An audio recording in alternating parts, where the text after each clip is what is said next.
sector privado para incrementar la efectividad de las zonas francas en Colombia? Y otra, doctor Martín, un poquito cerquita, ¿cómo las zonas francas dan competitividad al país y no a unos pocos comerciantes? Bueno, ¿qué debe hacer Colombia para darle importancia al sistema de zona franca? Bueno, yo creo que ya se ha hecho. El año 82, hace 25 años, hubo un discurso del presidente de la ANDI de ese momento que se llamaba Fabio Echeverry Correa, se llama Fabio Echeverry Correa, que decía que la industria textil colombiana se arreglaría el día que las zonas francas se acabaran. Y eso lo dijo porque en ese momento las zonas francas eran antros de contrabando. Yo me acuerdo aquí en la zona franca de Palma Seca que había una bodega llena de piedras que llegaban en los contenedores que se saqueaban por el camino. Era un mecanismo prostituido, era un mecanismo sinónimo de contrabando, sinónimo de irregularidad.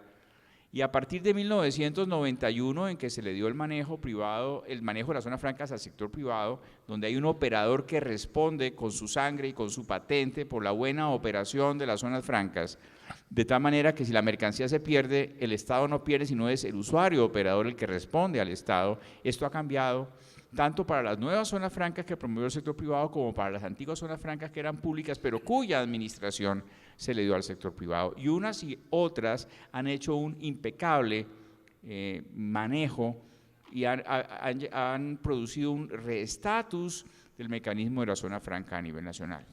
Un segundo elemento que yo creo que es bien importante es que se creó en la ANDI, que como repito, decía antes, considero yo es el gremio más importante del país, la Cámara de Zonas Francas, donde se unen no solamente los operadores de zonas francas, sino los cerca de 700 empresas que hoy son usuarias de bienes, de servicios y de logística en las zonas francas colombianas. Esta Cámara hace que el presidente de la ANDI, quien ayer inauguró este evento, sea el vocero de las zonas francas en Colombia.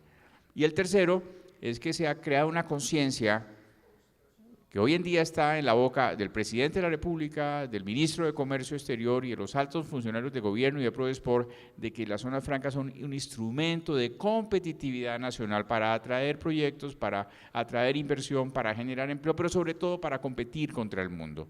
Y este elemento en poner en la boca del presidente, y cuando el presidente va y promueve a Colombia, no deja de hablar de las zonas francas, ha significado un reestatus del mecanismo, y obviamente todo régimen de excepción crea reacción.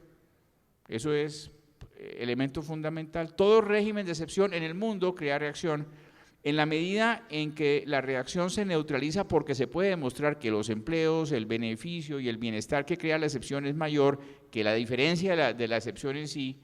El mecanismo sobrevive, si no se muere. Yo quiero referirme al caso que este mismo debate se dio en Estados Unidos en el año 84, cuando la Asociación de Fabricantes de Carros pidió al Congreso americano derogar el régimen de zona franca para que no privilegiara a unas pocas empresas que eran ensambladoras bajo el régimen de zonas francas. Y el Congreso americano hizo un estudio donde evaluó que era tan importante como resultado de ese estudio los empleos y el valor agregado que para el comercio exterior norteamericano tenía régimen franco, que no solamente no la derogó, sino que reformó la ley, y gracias a eso hay hoy 500 zonas francas y 400 subzonas en Estados Unidos, que no solamente se ensamblan los carros que se ensamblan hace 30 años, sino los cohetes espaciales que van a la luna se ensamblan en zona franca porque no tiene sentido enviar impuestos al espacio. Muchas gracias. Doctor Ibarra, ¿qué tan viable es que en Colombia los corredores futuros, dicen interoceánicos, sean zonas francas, pero agreguemos algo más? ¿Cómo promover la creación de una zona franca cuando hay inseguridad sobre la constitucionalidad de la ley 1009 y del decreto 383? Se me olvidó contestar una pregunta anterior de cuándo Buenaventura tendrá una zona franca. Bueno, Buenaventura ya tuvo una zona franca. Lamentablemente no se usó y se acabó. Lo que no se usa se oxida, y en este caso se acabó la zona franca, pero puede volver a tenerla. De hecho, el decreto 383 prevé que las sociedades portuarias regionales puedan convertirse en zonas francas en este caso de infraestructura para sus equipos y algunas de las operaciones que manejan los puertos. Yo creo que es bien acertado, entre otras, porque la competencia de Buenaventura y los puertos colombianos, la mayoría de los puertos eficientes del mundo hoy todos son zonas francas.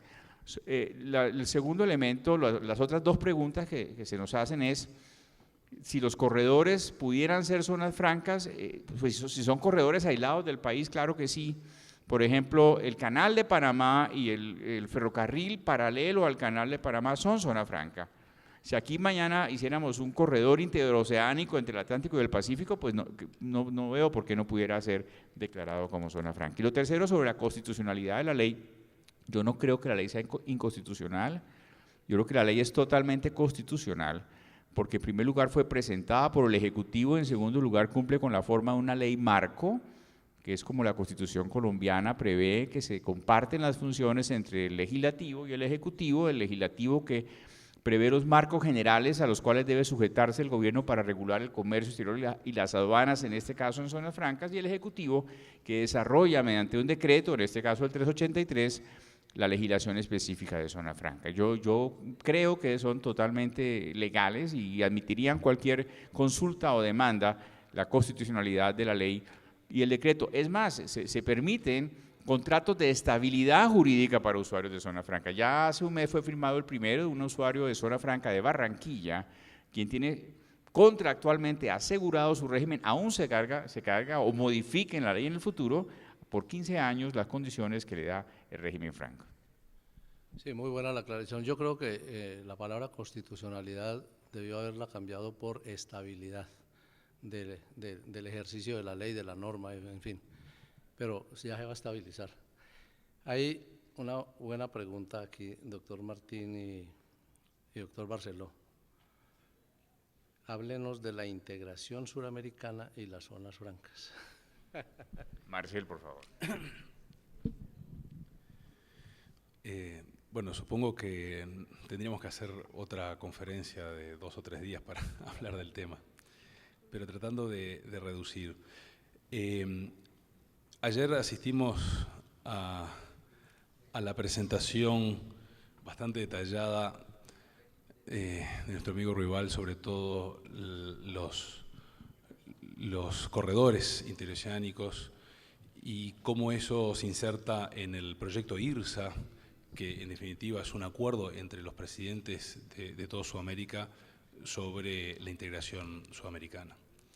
En definitiva, cuando estamos hablando de integración, necesariamente tenemos que pensar en integración comercial, es decir, de que haya flujo de bienes y servicios en todo el continente. Y sin lugar a dudas, las zonas francas pueden jugar un rol indispensable como nodos de esa red y de esos corredores interoceánicos. O sea, las mercaderías van de un lado a otro, pero necesariamente hay que agregarle valor, hay que tener localizaciones geográficamente, estratégicamente ubicadas como para hacer la distribución. Y el régimen de zonas francas es la herramienta ideal para manejar todo ese tipo de mercancías. Sobre todo cuando todavía estamos muy lejos de pensar en una integración arancelaria de todo el continente, ¿no? Los proyectos que se han sucedido uno tras otro, que el ALCA, y bueno, y todos esas, están muy lejos. Entonces necesitamos instrumentos como las zonas francas para poder que funcionen como nodos de una red de integración que facilite justamente el flujo de bienes y servicios en el continente. Quisiera complementar la excelente respuesta de Marcel con lo siguiente. Si observamos el primer acuerdo de libre comercio importante que hubo en América, el NAFTA, entre Estados Unidos, Canadá y México, nacieron de las maquilas que son las zonas francas mexicanas, que durante años habían sido un experimento de intercambio de manufactura y de logística fronteriza entre México y los Estados Unidos.